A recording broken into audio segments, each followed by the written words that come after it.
Anchor Anasuya మరోసారి భారీ వివాదంలో చిక్కుకున్నారు. ఈసారి ఏకంగా పోలీస్ స్టేషన్‌లో కేసు నమోదైంది. అసలు ఏం జరిగిందంటే, జై శ్రీరామ్ నినాదాన్ని వాడుకుంటూ కొందరు దాడులకు పాల్పడుతున్నారని అనసూయ చేసిన వ్యాఖ్యలు ఇప్పుడు దుమారం రేపుతున్నాయి. ఈ మాటలు హిందువుల మనోభావాలను దెబ్బతీశాయంటూ బీజేపీ నేతలు హైదరాబాద్‌లోని బోరబండ పోలీస్ స్టేషన్‌లో ఆమెపై ఫిర్యాదు చేశారు. దీనిపై అనసూయ కూడా ఘాటుగానే స్పందించారు. తన మాటలను కొందరు కావాలనే ఎడిట్ చేసి వక్రీకరిస్తున్నారని ఆమె మండిపడ్డారు. తాను కూడా సనాతన ధర్మాన్ని పాటించే హిందువేనని, ఆంజనేయ స్వామి భక్తురాలనని క్లారిటీ ఇచ్చారు. ఎవరికీ భయపడేది లేదంటూ జై శ్రీరామ్ జై హనుమాన్ అని పోస్ట్ చేశారు.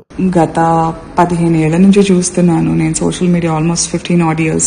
చెప్పింది ఒకటైతే వాళ్ళకి నచ్చింది ఎడిట్ చేసి వాళ్ళకి ఏది ఎంటర్టైనింగ్ ఉంటుందో వాళ్ళకి ఎలాంటి వ్యూవర్షిప్, వ్యూస్, లైక్స్ ఎట్లా వస్తే దాన్ని కట్ చేసుకుంటారు. సో నా పొద్దున లేసిన అసలు నేను మీకు ప్రూవ్ చేయనక్కర్లేదు, బట్ నన్ను ఇష్టపడి నా పనితీరుని, నా పర్సనాలిటీని, నేను యాజ్ అ మనిషిని నన్ను ఇష్టపడిన వాళ్ళు కూడా డౌట్ పడేలాగా ట్విస్ట్ చేసినందుకు వాళ్ళకి నేను జవాబిస్తున్నా.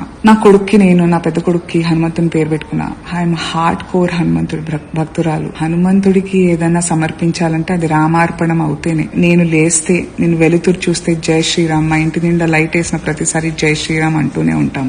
ప్రస్తుతం పోలీసులు ఈ కేసుని దర్యాప్తు చేస్తున్నారు. మరి ఈ వివాదం ఇక్కడితో ఆగుతుందా లేక ముదురుతుందా అన్నది చూడాలి. దీనిపై మీ అభిప్రాయం ఏంటి? కామెంట్ చేయండి.